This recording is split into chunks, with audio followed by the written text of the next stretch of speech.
pagi hari ini saya ingin memberikan firman Tuhan di mana ada kuasa dalam pujian. Sekali lagi kita perkatakan ada kuasa dalam pujian. Apakah Bapak Ibu percaya? Amin. Sepakat dulu ya, kita percaya dulu ya. Nah, ini adalah satu tokoh yang luar biasa. Ada yang tahu siapa? Aduh, sekali lagi ada yang tahu siapa? Daud, puji Tuhan. Karena memang Raja Daud ini adalah raja yang diurapi Tuhan, yang dipilih Tuhan. Prosesnya nggak gampang. Sebelum dia menjadi raja, Bapak Ibu, dia itu hanyalah seorang gembala yang umurnya masih sangat muda. Kalau saya mau nyari, tapi agak susah dapat yang versi aslinya karena memang agak terbatas sekali ya untuk kita googling gitu ya. Tapi yang saya dapat ini, saya percaya sedikit tidaknya kita punya gambaran tentang seorang Raja Daud yang masih sangat belia.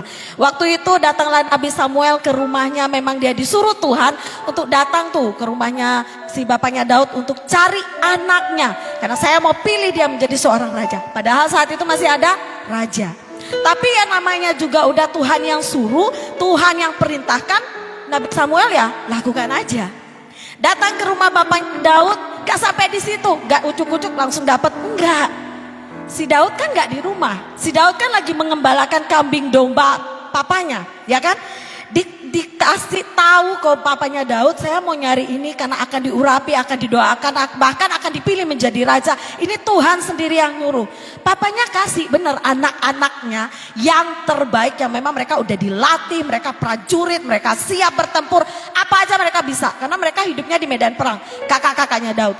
Tapi waktu pas Nabi Samuel lihat, no,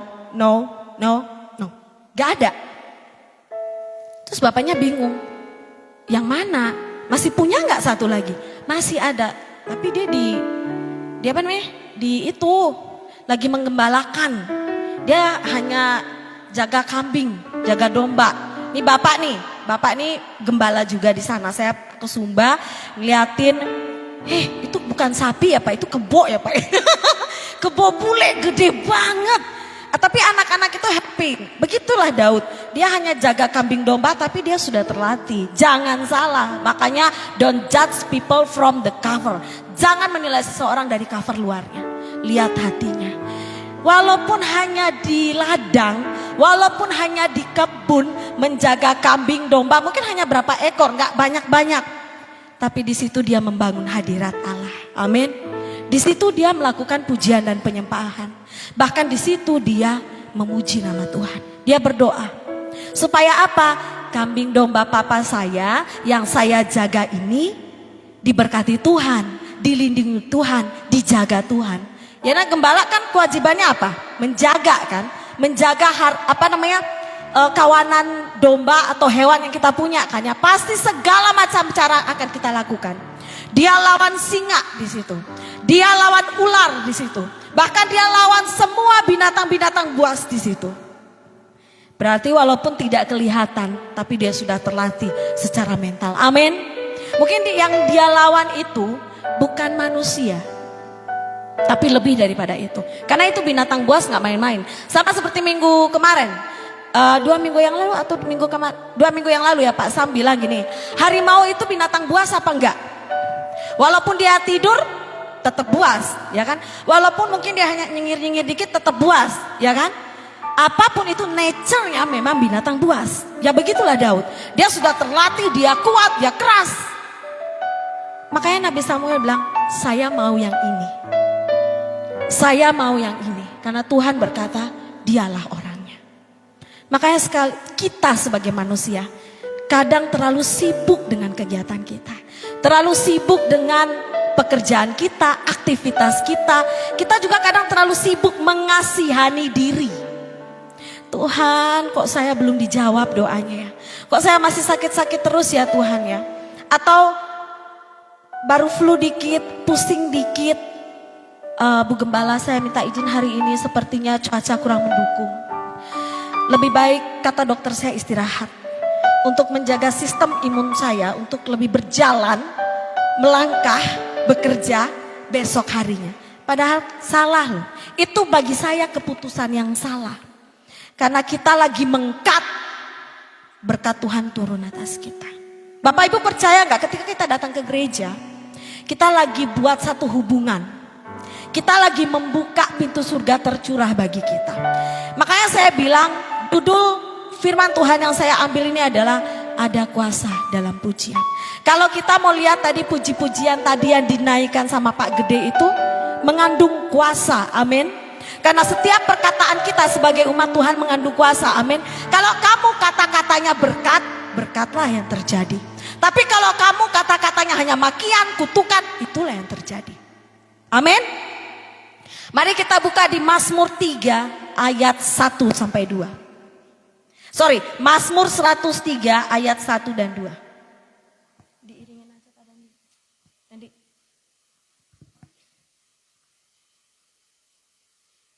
Mazmur 103 ayat 1 dan 2. Saya hanya ngambil 2 ayat saja supaya kita lebih mengerti. Semua sudah mendapatkan amin? Kita baca sama-sama ya dari ayat 1, 2, 3. Dari Daud, pujilah Tuhan hai jiwaku, pujilah namanya yang kudus hai segenap batinku. Pujilah Tuhan hai jiwaku, dan janganlah lupakan segala kebaikannya. Sekali lagi saya hanya mau dengar suara Bapak Ibu umat Tuhan yang memperkatakan firman Tuhan. 2, 3.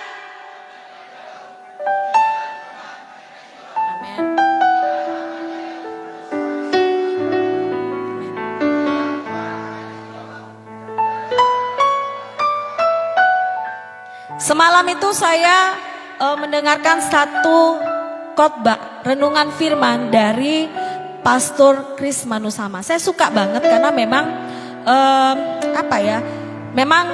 pastor ini mengupas banyak tentang pujian penyembahan. Dia mengupas tentang seorang pemuji, seorang penyembah itu berbeda dengan orang yang suka bernyanyi. Bapak Ibu percaya nggak ketika kita diciptakan Tuhan dengan ritmenya Tuhan, kita dikasih ritme satu-satu sama Tuhan. Salah satunya apa? Suara. Semua di sini bersuara? Bisa ngomong amin? Bisa nyanyi amin? Jadi kenapa Anda tidak bernyanyi saat kita memuji dan menyembah Tuhan? Terus tujuan Tuhan gagal dong. Karena Tuhan kan bilang manusia itu diciptakan untuk memuji dan selama kita masih hidup, selama kita masih bersuara. Jadi jangan malu-malu ketika kita menyembah dan memuji Tuhan. Jangan jaim-jaim. Kalau mau nangis ya nangis saja. Kalau mau menyembah ya nyembah aja. Kalau mau berlutut ya berlutut aja. Kalau mau bagaimana ekspresinya nggak usah terlalu jaim gitu loh. Nggak usah terlalu diatur gitu loh. Nggak boleh kayak gitu. Karena Tuhan itu nggak lihat apa yang kita pakai saat ini, seberapa banyak perhiasan kita, berapa banyak mobil kita, berapa banyak rumah kita, nggak lihat betapa cantik atau gantengnya aksesoris atau make up yang kita pakai, enggak. Tuhan melihat hati, amin. Mau berapa mahal pun baju yang kita pakai tuh nothing, nggak ada artinya. Karena ketika kita dipanggil pulang semuanya gak ada artinya.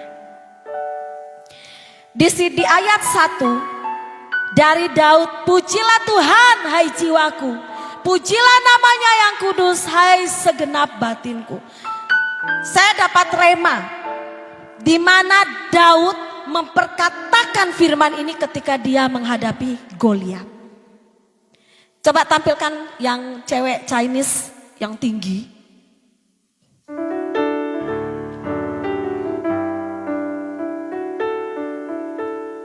Yang saya kirim cewek Chinese yang tinggi pembasket, Jeffrey. Pembasket. Kalau menjadi atlet basket itu Brian, pembasket itu tingginya itu berapa minimalnya? Tapi kalau yang paling tinggi berarti nggak ada batasannya ya. Berapapun bisa, yang penting kuat gitu ya. Semakin tinggi, nah Bapak Ibu bisa lihat ya, ini seorang gadis, ini masih gadis loh ya, masih kecil umurnya. Dia, tunggu, kok yang ini, tunggu.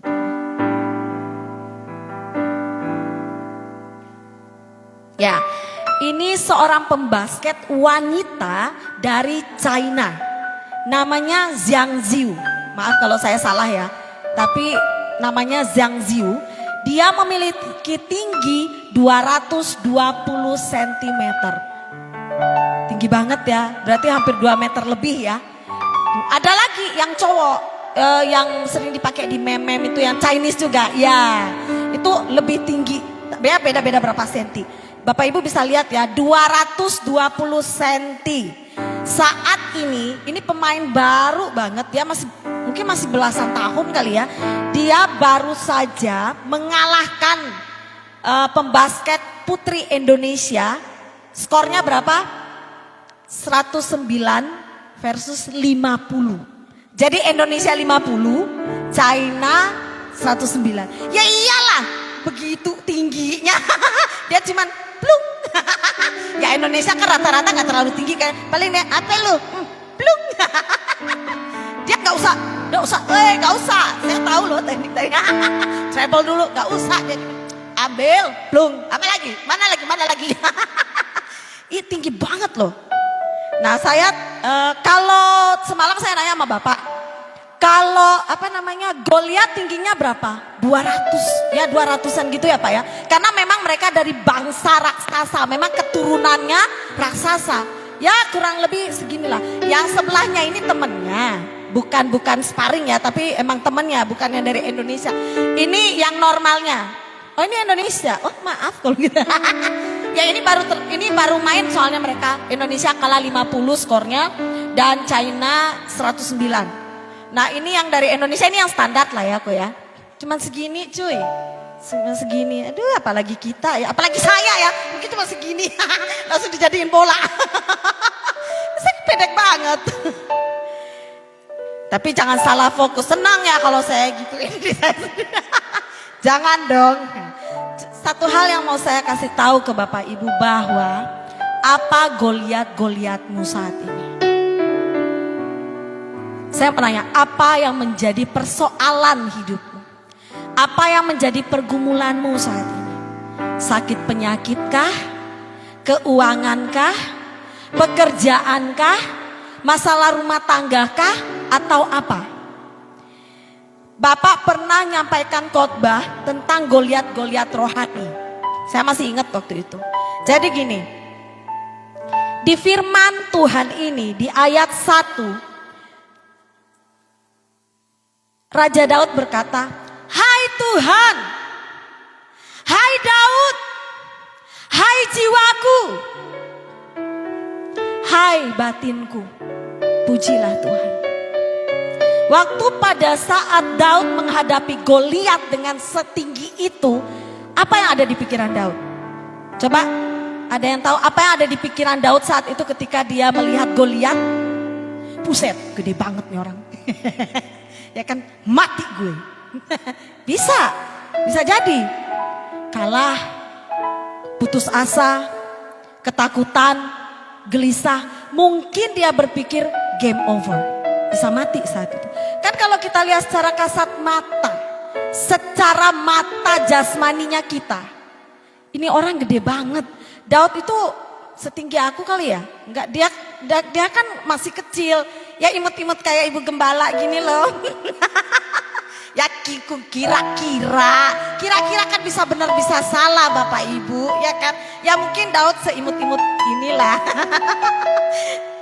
Emang ibu gembala gak imut-imut? Imut dong. Jadi gini, maksud saya gini, ketika kita menghadapi tekanan, bahkan musuh sekalipun, coba kita berkata, "Hai Karen." Coba taruh tangan Bapak Ibu di dada. Panggil nama Bapak Ibu sendiri. 1, 2, 3. Itu. Makanya kenapa kalau orang pingsan pasti ditepok, dipukul. Gak ada bilang, cantik bangun. Sampai besok juga dia pingsan terus, ya kan? Ya kan rata-rata gitu. Mana ada orang medis di sini, Cece ya? Belajar tentang ilmu kedokteran atau tentang obat-obatan? Ya iyain aja lah dulu untuk mendukung firman Tuhan ini. Koko ya, anak MIPA ya. Kalau orang pingsan biasanya diapain? Dipukul kan? Ya digoyang-goyangin badannya. Iya, dipukul pun gak ada. Cantik, bangun, Ih lucunya gak ada. Sampai besok pun dia masih pingsan. Gitu. Orang pingsan aja harus digituin loh caranya. Saya yang Pastor Liter Dias tahu kan ya yang pernah pelayanan di sini. Waktu pas dia mendoakan orang, itu orang udah resting, udah rebah, dia suruh bangunin lagi. Resting lagi, bangunin lagi. Jangan sampai dia resting, nggak boleh. Bangunin lagi. Karena yang dihidupkan, yang lagi didoakan, yang lagi diperangin itu apa? Rohnya. Seringkali daging kita kuat, roh kita yang lemah. Karena kita baru lihat, kita baru ngadepin, kita baru divonis dokter mungkin, atau kita baru menghadapi. Udah langsung saya nyerah aja deh Tuhan, saya nggak mau. Padahal di firman Tuhan atau satu pujian yang diciptakan oleh seorang penyembah, aku punya Tuhan yang besar, yang telah berjanji dan sanggup, firman-Mu bersepakat percaya, katakan ku terima sekarang kemenangan darimu. Ketika kita menghadapi masalah, seringkali pujian, firman Tuhan itu lenyap begitu saja.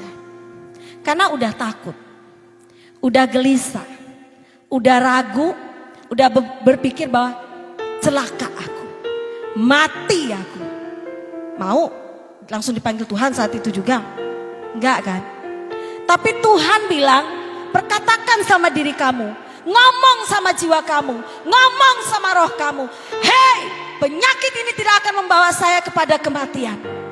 Masalah ini tidak akan membuat saya menyerah dalam Tuhan, tapi membuat saya semakin kuat. Amin. Tekanan itu baik, masalah itu baik. Waktu pas Pak Gede nyanyi, walau 1000 rebah di sisiku. Saya ingat waktu apa? Waktu COVID. Coba kita flashback lagi berapa tahun yang lalu. Ada nggak orang di tempat ini yang nggak kena COVID? Bisa angkat tangan? Ada ya, puji Tuhan. Berarti sistem imun Bapak Ibu itu bagus. Saya alumni 2 kali. Katanya, Bu Gembala cuma 1 kali. Kasih dong 2 kali. Dan yang lebih gilanya lagi, waktu pas saya masih kerja di Denpasar, orang pertama kali yang kena di tempat kerja saya dan rumah saya itu saya. Harusnya saya diisolasi loh waktu itu. Beneran, saya kan nggak tahu. Padahal sudah divaksin loh, sudah divaksin sampai gemeter-gemeter, takut banget tuh. Tapi saya kena. Nah, waktu pas COVID itu mengajarkan kita banyak hal, amin. Hidup sehat, pulang dari mana-mana cuci kaki, cuci tangan. Kayak harus ganti baju, gak boleh deket sama anak. Pergi dulu kalian, mama mau ganti baju dulu, mandi dulu. Setiap hari kayak gitu, sampai kering kulit saya, beneran. Tangan saya tuh sampai kering karena terkelupas-kelupas saking seringnya cuci tangan kan. Terus abis kalau di kantor nggak berani terlalu ngumpul-ngumpul tuh enggak. Terus kita masuknya sip-sipan. Hari ini ada yang masuk, besok libur, masuk lagi, besok libur. Mempengaruhi gaji kan. Aduh, saya dipotong berapa persen itu. Sampai saya bilang ya udah, tapi proses ini baik. Sampai pada akhirnya waktu pas kita pergi ke melayat ke menghadiri pemakaman teman kami waktu itu di radio, istrinya, dia nggak kasih tahu kalau istrinya itu sakit COVID, komplikasi. Dia hanya kasih tahu kalau itu autoimun. Nah, waktu pas kita tahu kalau istrinya itu COVID, mau bagaimana, kita sudah ada di Mumbul, masa kita mau lari? Mau pakai apa dulu kan nggak bisa. Walaupun memang posisinya jauh, tapi masalahnya kan masih punya anak, masih punya orang tua. Sedangkan papa saya ini punya memang sakit bawaan. Tapi hanya kasih karunia Tuhan kalau kita ada sebagaimana kita ada. Amin. Banyak loh hamba-hamba Tuhan yang dipanggil Tuhan. Ada sahabat kami, teman kami dari Lembah Pujian. Dia sempat melayani bersama dengan kami di radio waktu itu. Namanya Pak Ricardo Naraheda. Sehat loh, luar biasa sehat banget. Dia makan gak sembarangan. Dipanggil Tuhan. Dia rawatnya di rumah. Istrinya di lantai 2 sama anaknya, si bapak di bawah. Akhirnya dia dipanggil Tuhan. Meninggalnya itu di kremasi di Bangli apa di mana gitu, jauh banget.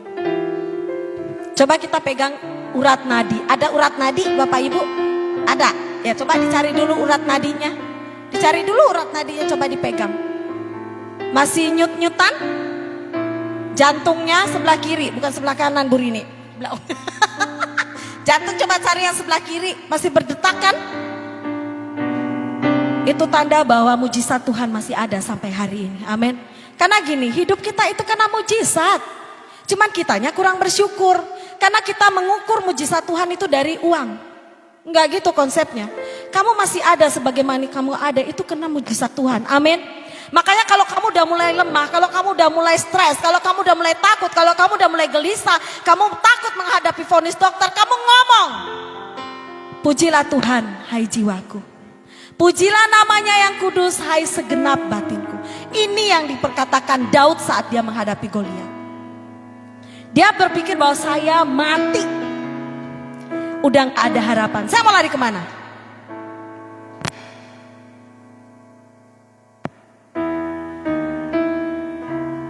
Tapi apakah Tuhan meninggalkan dia? Apakah Daud kalah saat itu Bapak Ibu? Dia mengalami kemenangan demi kemenangan. Karena bukan dia yang berperang, tapi Tuhan yang menggantikan dia. Amin. Makanya jangan pernah takut, jangan pernah khawatir. Seringkali saya bilang masalah itu baik Bapak Ibu. Contoh kayak Bapak pernah cerita ilustrasi ada tembok. Terus pas kita lagi jalan-jalan ada 2 anjing galak. Ya mungkin saya tipe orang yang gak kuat-kuat banget sih. Tapi kalau ada tekanan dari si Anabul yang 2 ekor yang galak itu bisa loncat gak? Lewat tembok, bisa kan? Contohnya tembok gereja. Saya kasih adik saya Hero, walaupun dia kecil galak banget dia itu. Ngejar Bapak Ibu, bisa. Karena ada tekanan kan, gigit kan. Eman-eman gitu loh ya, udah beli lotion mahal, sepatunya baru gitu kan ya. Tiba-tiba dia gung. Nah, mending kita selamatkan diri, kita loncat. Begitu juga dengan tekanan. Daud itu begitu. Karena dia tahu ada tekanan yang sangat besar. Tapi dia bilang, bukan aku yang berperang, tapi Tuhan yang berperang ganti aku. Amin. Makanya jangan pernah takut, jangan pernah menyerah, jangan pernah gelisah, jangan pernah ragu. Sekarang perkatakan, hai jiwaku, pujilah Tuhan. Hai batinku, pujilah Tuhan. Mari beri kemuliaan bagi nama Tuhan. Bukan hanya itu aja, bukan saja firman yang diperkatakan, tapi kuasa pujian dan penyembahan. Waktu pas kita sakit, sebenarnya ini kompleks Tuhan menciptakan kita. Dikasih suara, dikasih tangan, dikasih kaki, dikasih tubuh yang baik, sehat semuanya. Tangan ini gunanya untuk kita angkat tangan sama Tuhan. Bukan tanda menyerah, tapi tanda berserah. Waktu pas sakit, ada lagunya untuk sakit. Waktu pas sedih, ada lagunya untuk sedih. Waktu pas bersuka cita, ada lagunya. Waktu pas mengalami pergumulan, ada juga lagunya. Kurang apa lagi coba? Makanya waktu pas sakit, coba deh jangan nyanyi lagu yang mematahkan iman atau semangatmu. Waktu pas lagi sakit, nyanyinya harus yang membangkitkan iman seperti gini.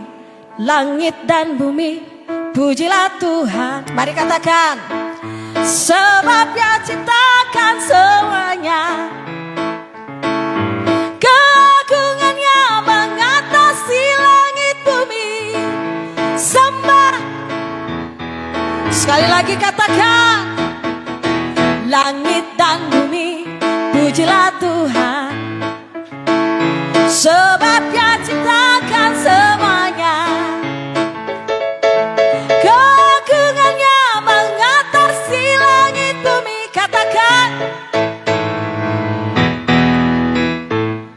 Semangat kan? Bangkitkan imannya, amin.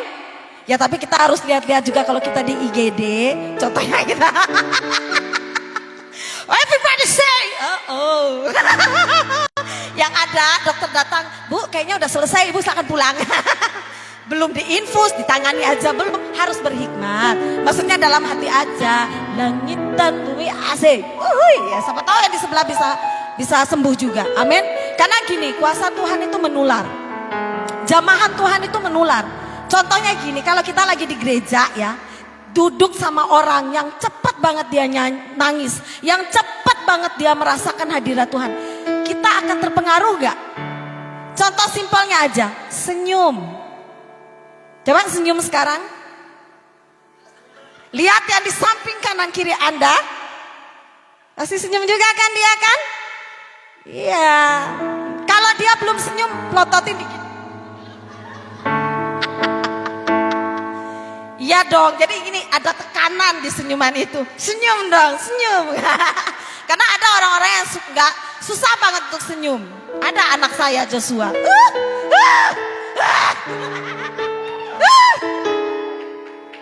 Itu anak mukanya ngeflat banget kayak triplex. Yesus. Tiap kali saya mau pelayanan Joshua aman. Takutnya kalau dia kesetrum kan kita nggak tahu saking dia ngeflat mukanya. Gitu, ada tipe orang yang kayak gitu. Tapi kalau saya sedikit Joshua. Jadi gitu Bapak Ibu. Kalau kita lagi sedih, ada lagunya. Ubah hatiku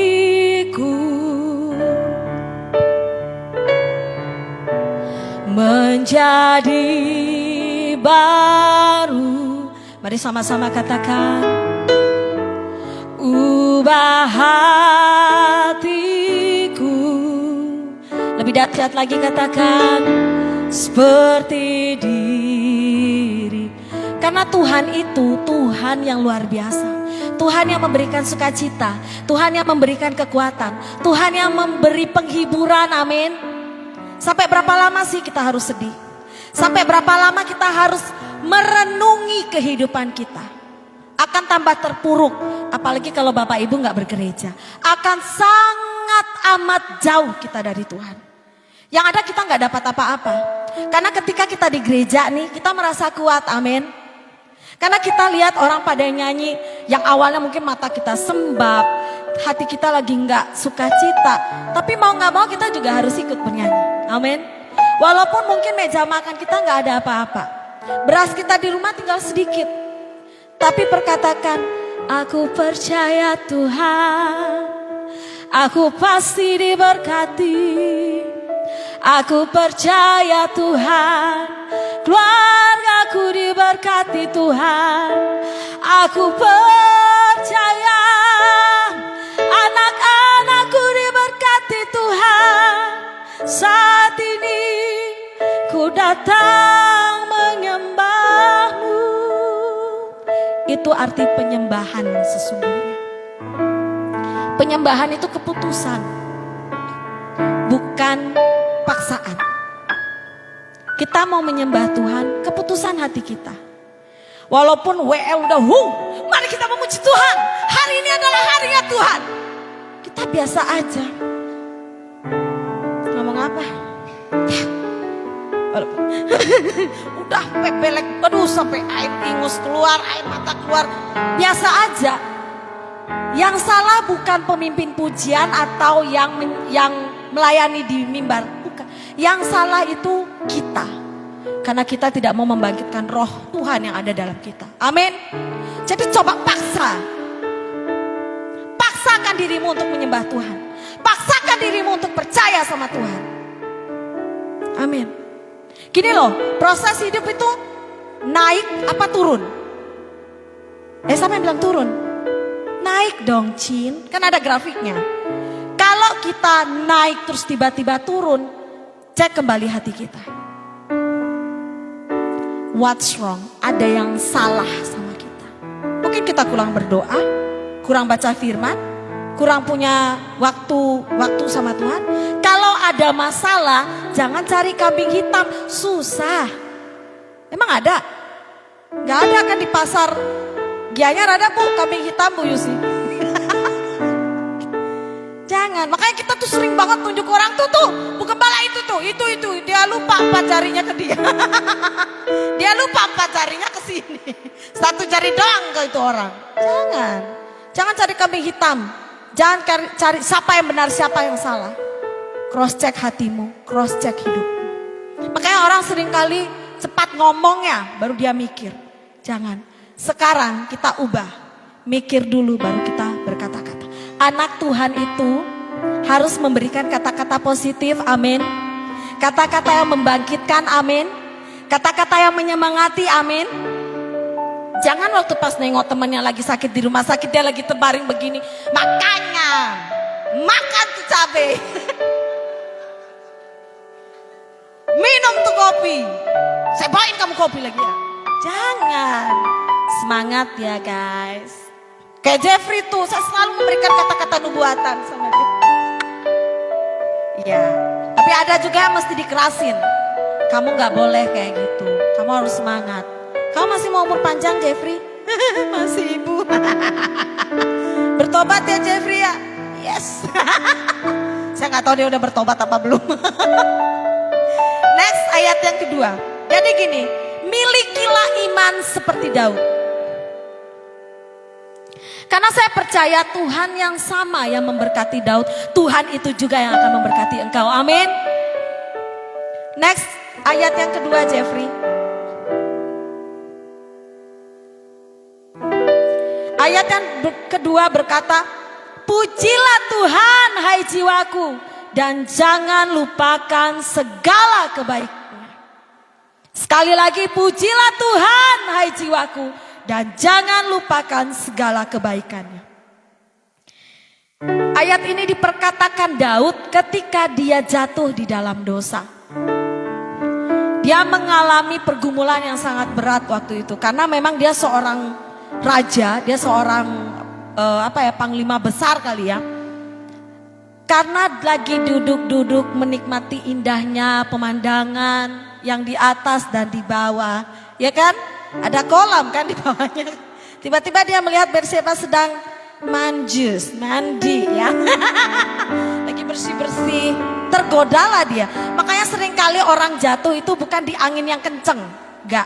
Waktu pas lagi anginnya sepoi-sepoi, kelihatannya semuanya baik-baik saja. Lagi aman, lagi nyaman, dia jatuh. Karena dia tidak pergi berperang. Harusnya dia pergi berperang saat itu. Tapi akhirnya dia nyuruh untuk suaminya Bathsheba, yang namanya siapa suaminya Bathsheba? Uria. Untuk ditaruh di paling depan supaya dia mati. Pertanyaannya, Tuhan bisa nggak saat itu juga bunuh Daud? Tuhan yang punya kuasa, Tuhan yang menciptakan Daud kan. Bahkan Tuhan yang mengurapi dia untuk menjadi raja. Bisa. Tapi pertanyaannya, kenapa Tuhan tidak lakukan? Karena Tuhan tahu Daud akan kembali kepada Tuhan. Makanya ketika dia jatuh di dalam dosa, dia benar-benar melakukan berbagai macam cara untuk minta kembali sama Tuhan. Tuhan, turunkan kasih karuniamu Tuhan. Tuhan, ampuni aku Tuhan. Makanya dia bilang, pujilah Tuhan hai jiwaku, dan jangan pernah melupakan segala kebaikan Tuhan. Karena dia tahu dia ada di situ karena Tuhan. Dia jadi raja yang diurapi itu karena Tuhan. Bahkan ada yang bilang gini, Salomo mengalahkan beribu-ribu, tapi Daud mengalahkan berlaksa-laksa. Saul ya. Maaf ya, saya juga manusia. Benar loh. Itu bukan dia, tapi Tuhan yang ganti berperang. Sampai kapan kita melupakan kebaikan Tuhan? Sampai kapan kita mau hidup di dalam dosa? Sampai kapan kita mau hidup di masa lalu kita? Sedangkan Tuhan sudah menyediakan masa depan yang penuh harapan. Amin. Tapi kita yang gak mau. Ada contoh menyimpan. Dandi, pegang dulu. Nyimpan. Gak apa-apa, minum aja. Nyimpan. Kalau disimpan berarti suatu saat nanti saya bisa ambil. Kan saya hanya nyimpan, ya kan, ya sama juga dengan nitip, ya kan, berarti saya bisa ambil. Nggak apa-apa, itu untuk kamu aja. Nah, tapi ada yang buang. Jangan ah. Contohnya, Bu Retno minta maaf ya. Nanti Bu Retno bersih, dibuang. Kalau udah dibuang harus diambil lagi enggak? Enggak kan? Kan itu kalau udah dibuang di tong sampah, berarti nanti akan diambil, akan ditaruh di depan, nanti diambil kan sama petugas sampahnya kan? Apa perlu saya ambil lagi itu? Masih bisa sebenarnya digunakan karena memang tisunya masih baru, tapi udah licek. Licek tuh apa ya? Udah kusut. Nah, licek tuh bahasa Ibrani. Bahasa Bali tuh. Bisa dipakai, tapi itu kan sudah ada kuman pasti kan? Sudah kotor, jadi tidak higienis lebih tepatnya. Begitu juga dengan dosa. Ada hanya disimpan aja dulu. Nanti kalau hidup saya sudah diberkati, nanti kalau hidup saya sudah baik-baik saja, tunggu ya di situ ya, nanti saya jemput kamu. Ada. Itu berarti orang yang masih hidup dengan masa lalunya. Dia nggak bisa akan maju. Maju 1 langkah, mundurnya 5 langkah. Berarti jauh banget. Jauh banget. Tapi kalau sudah dibuang, saya buang dosa saya buang semua sifat buruk saya buang semua hal-hal yang negatif dalam hidup saya. Dibakar, habis, selesai. Sama kemarin kayak anak-anak youth ya. Si Miss Ripka dia bilang, catat semua hal buruk yang pernah kalian buat. Bahkan orang tua pun tidak tahu, dicatat. Dikumpulin. Tapi mereka kayak ragu-ragu, kayak takut gitu kan ya. Takutnya ntar dibaca satu-satu sama Miss Ripka. Tapi saya rasa anak-anak kami itu anak-anak yang luar biasa. Mereka catat, mereka buat semua. Mereka taruh di dalam satu kotak. Waktu pas acara api unggun malamnya itu, dibakar sama-sama. Itu sampah. Ya gak mesti kita bawa dalam hidup kita. Amin Bapak Ibu. Kalau sudah dibuang, jangan diambil lagi. Kita ini ditebus dengan darahnya yang mahal. Mahal loh Bapak Ibu. Dibayar lunas. Tapi seringkali kita masih suka main-main sama Tuhan. Tapi seringkali kita melupakan semua pengorbanan Tuhan. Seringkali kita melupakan betapa luar biasanya Tuhan tergantung loh di salib loh. Makanya saya bilang di sini, Daud tahu dia berdosa. Daud tahu dia salah. Daud tahu dia sudah mengkhianati Tuhan. Dia kembali kepada Tuhan. Padahal Tuhan punya kuasa untuk membunuh dia saat itu juga. Waktu pas dia lagi berbuat dosa, Tuhan cabut nyawanya bisa. Tapi Tuhan masih mau pakai dia. Bahkan dia bilang, pujilah Tuhan hai jiwaku. Walaupun aku udah salah, aku udah berdosa, aku udah gak layak sebenarnya di hadapan Tuhan. Karena dia tahu saya tidak akan pernah melupakan kebaikan Tuhan sampai hari ini. Terima kasih Yesus Tuhan. Makanya ada satu pujian yang berkata, ingat kasihnya, ingat kasihnya.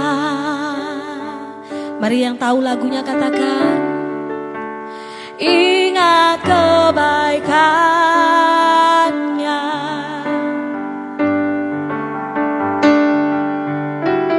dan anugerahnya, selamatkanku.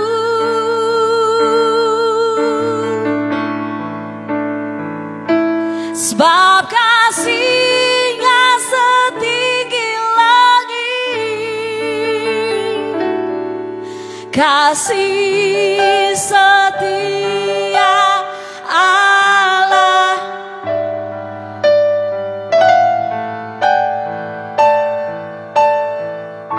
Katakan bersama-sama, besar kasih Allah pada kita.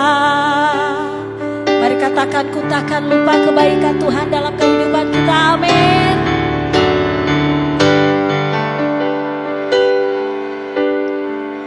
Ya,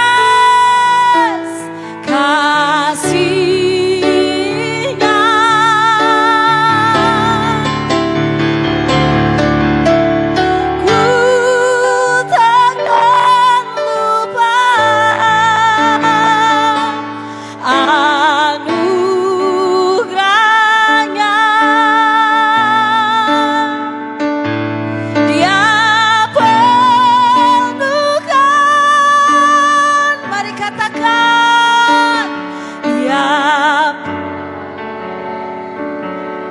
Hanya Yesus yang memuaskan hasrat kami. Ya puaskan hasratku. Mari lebih dahsyat lagi umat Tuhan katakan, oh, besar kasih Allah. Masa kita mau mengkhianati kebesaran Tuhan, pengorbanan Tuhan, kebaikan Tuhan, kasih Tuhan hanya dengan dosa yang kita buat? Kita belajar tahu diri di hadapan Tuhan.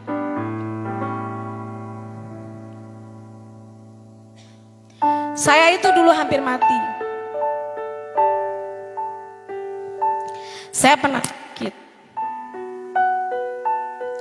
Sampai pada akhirnya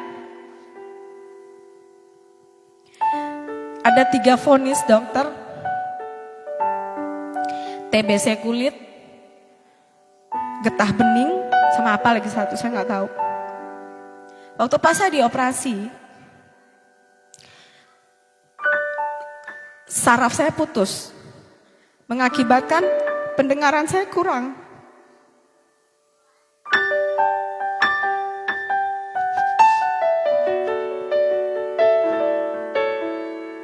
Saya nggak pernah cerita sama mama saya. Karena pendengaran saya kurang, saya dibully sama teman-teman saya. Itu pas saya mau naik kelas 1 SMP. Mama Uce ini saksinya karena suaminya, Mama Uce, Bapak Made itu yang merawat saya. Saya harus minum obat kurang lebih hampir 2 tahun Bapak Ibu. Saya nggak bisa nunduk bertahun-tahun. Saya nggak bisa. Karena ada saraf yang putus. Makanya saya diperiksa sama 3 dokter karena usia saya baru 12 tahun. Dokter anak, THT, dan dokter penyakit dalam. Tapi itu baik buat saya. Di sini saya mengerti sakit yang saya alami bisa saya ceritakan, bisa saya saksikan sama orang-orang yang ada sama saya saat ini. Saya bergumul banget, saya malu, saya struggle banget. Karena itu bertahun-tahun, karena gini, saraf itu kalau putus nyambungnya tuh butuh waktu yang sangat lama. Sampai mama saya pernah berusaha nyariin saya obat. Saya nggak tahu itu jenis apa. Itu saya setiap kali minum obat itu lidah saya keluar. Saya nggak ngerti. Ternyata kayak apa sih? Kayak nggak cocok sama obat itu. Jadi lidah saya keluar kaku. Tapi saya nggak ngomong sama mama saya. Karena saya tipe anak yang diem. Bahkan saya sakit pun saya diem. Terlalu gimana ya? Mama saya nggak tahu saya sakit. Tapi di sini saya mengerti bahwa hidup saya adalah kasih karunia Tuhan. Bayangkan kalau saya meninggal dipanggil Tuhan dengan usia yang masih sangat muda. Saya nggak bisa menjadi gembala Bapak Ibu saat ini. Nggak ada tuh orang yang marah-marah kalau nggak diangkat teleponnya. Di WA nggak dibales, sedih. Kayak Jeffrey bilang, Bu, kamu loh yang follow up anak ini. Kalau anak-anak muda kan biasanya kalau yang laki-laki dia yang handle. Ibu tahu dari bulan Februari loh dia gak balas WA saya. Jeffrey, kamu tahu gak dari anak itu datang sampai hari ini dia gak pernah balas WA saya, Jeffrey. Sedihan mana kamu sama saya, Jeffrey? Ibu sih, ya udah. Dia baru bulan Januari. Nah saya dari dia ada anak itu datang sampai hari ini dia gak pernah balas WA saya. Apa saya harus marah?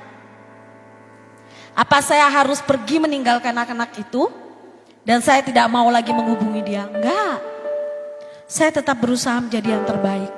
Selama dia masih di sini berarti saya orang tuanya. Maka saya bilang sama anak-anak saya. Tadi pagi mereka baru yang cewek-cewek ya. Jadi anak gembala itu enggak gampang. Kamu contohkanlah mama papamu ini. Hidup kalian itu dilihat sama orang. Jalan, ngomong, sifat dilihat sama orang. Kalau kalian jelek perkataannya, itu bukan anak gembala. Kalau mau dibilang kan anak Tuhan itu harus memberikan kata-kata yang positif, amin. Yang membangun, yang menguatkan. Lah kalau dia kata-katanya masih kayak gitu berarti anak Tuhan apa anak hantu? Ya anak hantu. Jangan kombinasi antara anak Tuhan dan anak hantu ya. 50% anak Tuhan, 50% anak hantu. Gak boleh. Gak ada kombinasi-kombinasi, gak boleh. Di mix gitu ya. Jadi gitu Bapak Ibu. Sebenarnya kalau firman Tuhan ini udah lama. Saya simpen, udah 1 bulanan lebih. Cuman saya percaya itu Roh Kudus. Kamu ingetin jemaat untuk punya waktu sama Tuhan. Kamu ingetin jemaat untuk ingat kebaikan Tuhan. Kita gak bisa mengandalkan manusia Bapak Ibu. Kita gak bisa mengandalkan uang kita saat ini. Kita gak bisa mengandalkan siapapun yang ada sama kita saat ini. Satu hal yang bisa kita andalkan hanya Tuhan. Adakah yang bisa tebak umur Bapak Ibu sampai kapan hidup? Adakah yang bisa menebak setelah pulang gereja apa yang akan terjadi? Kenapa mesti takut? Kenapa mesti ragu? Kalau kita bilang Dia Tuhan yang besar, Dia sanggup memberkati kita. Dia sanggup memulihkan kita. Dia sanggup menyembuhkan kita. Amin Bapak Ibu. Makanya kalau nyembah, belajarlah menyembah sungguh-sungguh dalam hadirat Tuhan. Kalau beda pujian dan penyembahan. Pujian itu gini. Aku bersyukur Tuhan untuk kebaikan-Mu. Aku bersyukur Tuhan untuk makananku hari ini. Aku bersyukur untuk keluargaku.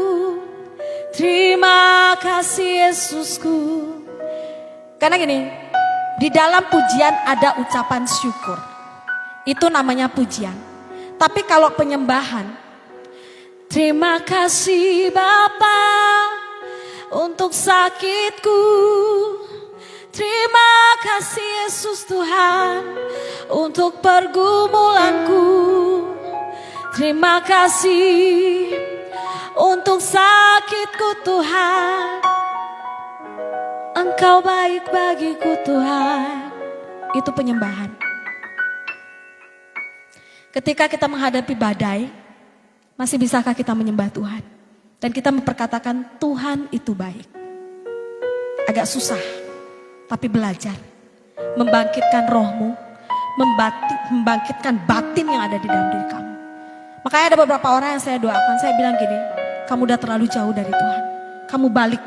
Kamu balik cari Tuhan sekarang. Karena settingan pabriknya kita diciptakan Tuhan itu untuk memuji dan menyembah Dia, amin. Tuhan gak bisa menyembah dirinya sendiri, makanya ada kita.